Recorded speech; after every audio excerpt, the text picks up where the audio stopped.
Le Porte-Rune. Écrit et narré par Tom Dervin. Chapitre 17. La vallée cachée.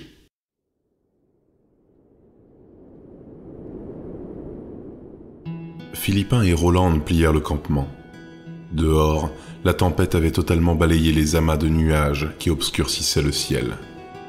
Les montagnes, qui hier nageaient encore dans une mer de brume, apparaissaient désormais dans toute leur splendeur.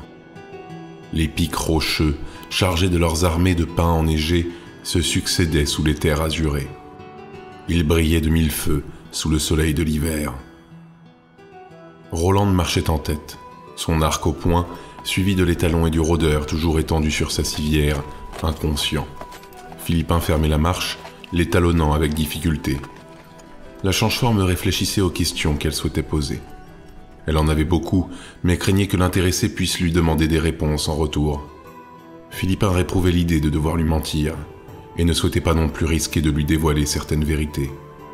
Elle ne pouvait qu'espérer que Roland les menait bien vers un lieu sûr où le rôdeur recevrait des soins appropriés. Elle observait la jeune femme qui avançait sous les bois avec une facilité déconcertante. Peu importe le sentier, les irrégularités de la terre ou de la pierre, les pentes abruptes et les rochers gelés par le froid, Roland marchait d'un pas régulier et assuré. La chasseresse gardait sans cesse le regard tourné vers le couvert de la forêt. De son côté, Philippin prenait garde aux aléas du parcours. Alors qu'ils arpentaient le versant d'une montagne depuis plusieurs heures, Roland interrompit tout à coup son ascension. Philippin s'arrêta également. « Que se passe-t-il » demanda la créature. Roland se tourna vers elle, son index lui barrait les lèvres. Elle se pencha pour ramasser un caillou avant de le jeter de toutes ses forces au-dessus de la canopée. La petite pierre partit en cloche avant de disparaître dans les frondaisons à une quarantaine de mètres de là.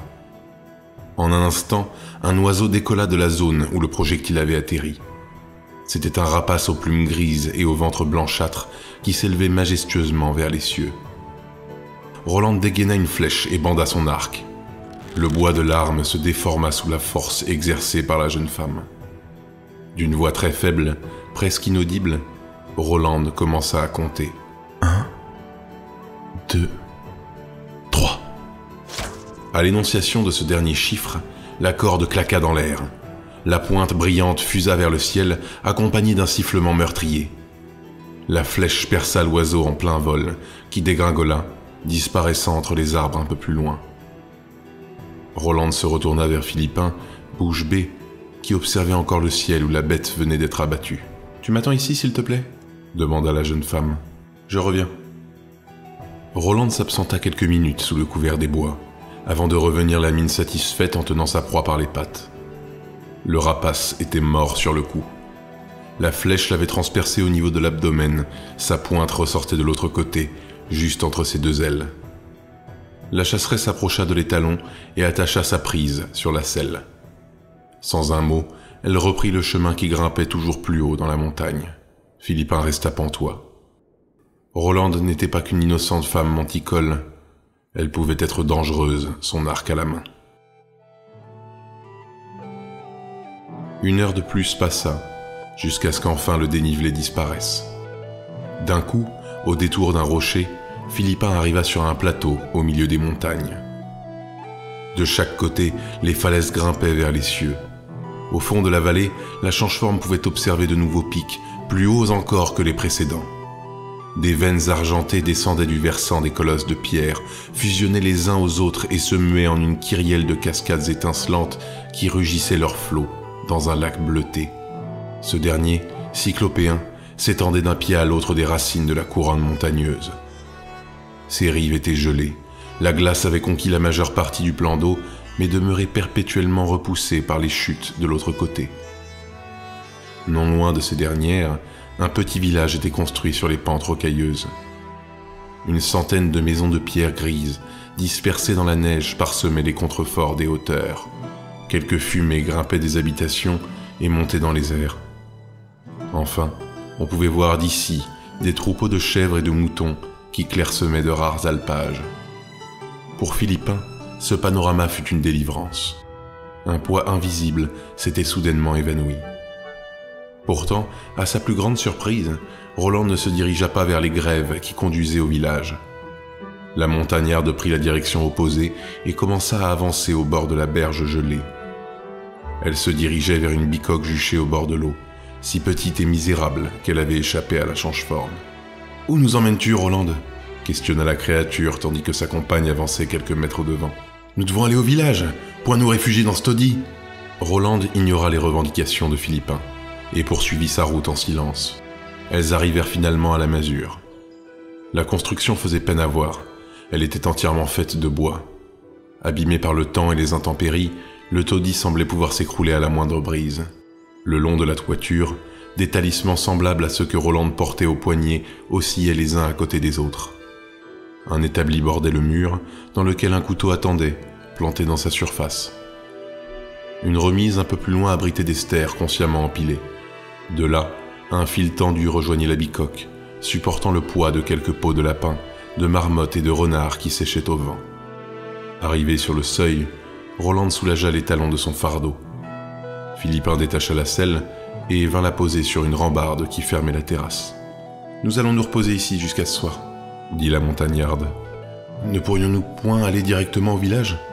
Le temps presse, on ne sait point combien de temps il va encore tenir. »« Il n'y a pas le choix, crois-moi, Philippin. » Roland releva les yeux vers les habitations, de l'autre côté du lac. « C'est pas au village qu'on va, mais juste au-dessus. » La chasseresse pointa du doigt un bosquet à flanc de montagne, un peu à l'écart du hameau. « C'est là-bas qu'on ira ce soir. Mais avant, il faut pas qu'on vous voie. Il n'y a pas beaucoup d'habitants qui viennent jusqu'ici, mais je veux pas prendre le risque. » Philippin regarda Roland avec attention. « J'ai peur de comprendre. Que ferait-il s'il venait jusqu'ici et nous découvrait ? Sans mentir, je l'ignore. Mais les choses se passeraient pas bien du tout, tu peux me croire. Les étrangers sont interdits dans la vallée. C'est comme ça depuis que je suis toute petite. Allez, entrez, je vais nous faire un bon feu. » Tandis que le cheval du rôdeur étanchait sa soif sur la berge, la montagnarde et la change-forme entrèrent à l'intérieur afin d'y abriter le blessé. Philippin précéda Roland. Le pas de la porte franchi, elle comprit alors sa maladresse.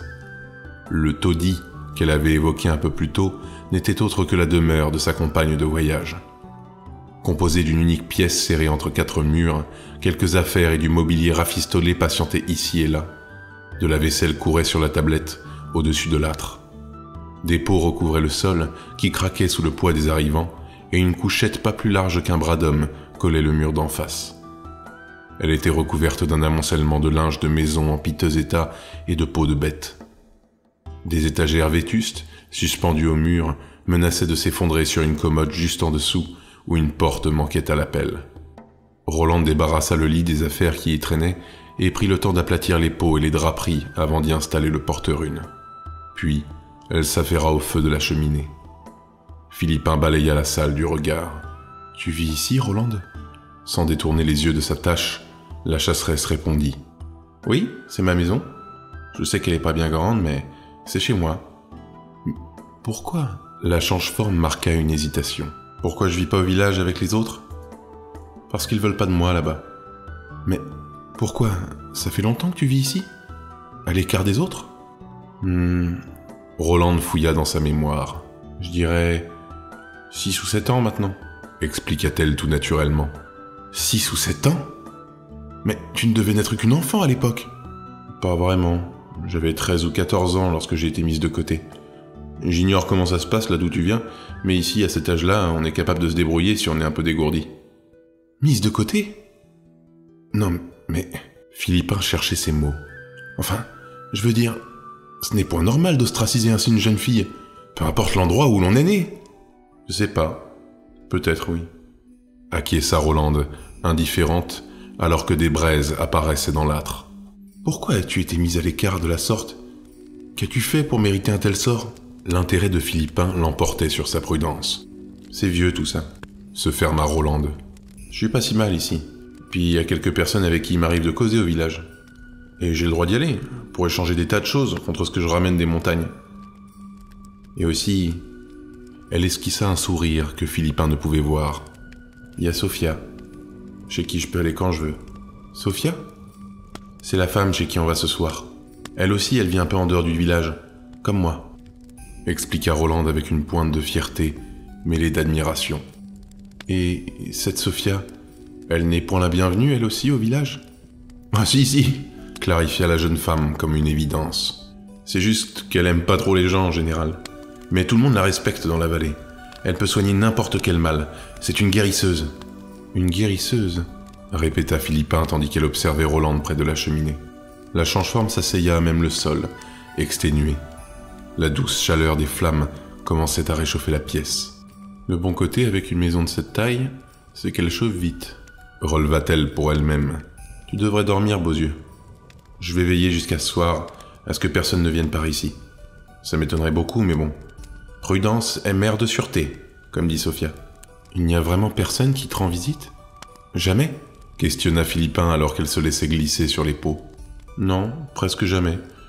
Mais je sais que certains gamins du village viennent parfois jusqu'ici pour se faire peur. Ils pensent qu'un monstre habite ma cabane. C'est drôle. Vu que je suis rarement là, les plus courageux rentrent parfois pour me piquer des affaires. D'où le désordre, je suppose, fit remarquer la change-forme. Ah non, ça c'est plutôt moi, expliqua Rolande en riant de bon cœur. Philippin lui rendit son sourire, teinté d'une certaine tristesse.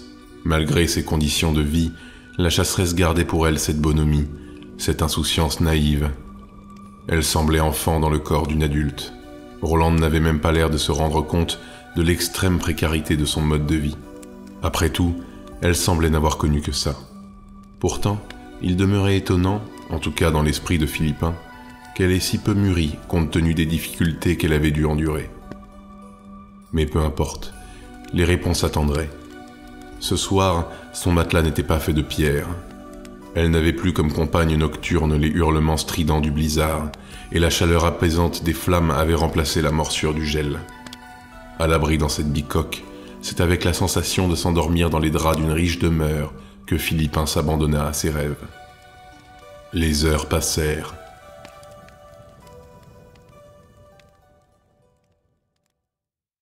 Philippin, réveille-toi. La change-forme ouvrit les yeux, l'esprit brumeux. Il fait nuit. On peut partir. Oui, je me lève. Acquiesça la créature à demi-mot. Ton ami va pas bien, l'informa la montagnarde. Sa remarque extirpa Philippin de sa torpeur. Comment ça ? Demanda-t-elle avec intérêt en se dirigeant au chevet du porte-rune. Quand il dormait tout à l'heure, il parlait à voix basse, les sourcils froncés. Il remuait comme un poisson sur la berge. Ça avait pas l'air d'aller. Philippin observa son compagnon, soucieuse. Il doit rêver, je pense. Eh ben, échappa Rolande en relevant les sourcils. Ils ont pas l'air jolis, ces rêves. Je ne crois point, non. En effet, approuva la créature avec un air grave. Ne perdons point de temps. C'est déjà un miracle qu'il ait survécu jusqu'ici. Emmenons-le chez ton ami. Rolande hocha de la tête. Ensemble, elles réinstallèrent le blessé sur sa civière, puis elles quittèrent la maison pour se diriger vers les bois un peu plus haut. L'étalon, peu discret, resta en arrière près du lac. Sans un bruit, la jeune femme et la créature se frayèrent un chemin entre les troncs. Enfin, après une petite demi-heure de marche, elles débouchèrent dans une grande clairière à flanc de montagne. La lumière des étoiles se reflétait sur le manteau de l'hiver. Une maison de pierre trônait au beau milieu du tapis blanc, dominant la vallée en contrebas. Le groupe quitta le couvert des pins et s'avança vers la demeure.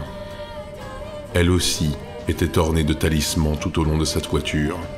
Mais parmi la multitude de gris-gris, des ossements pendaient également. Des crânes d'oiseaux, des griffes, des pattes de lapin. Clouée sur la porte, une malheureuse chouette morte gardait l'accès. « On y est », dit Rolande, la voix pleine d'excitation.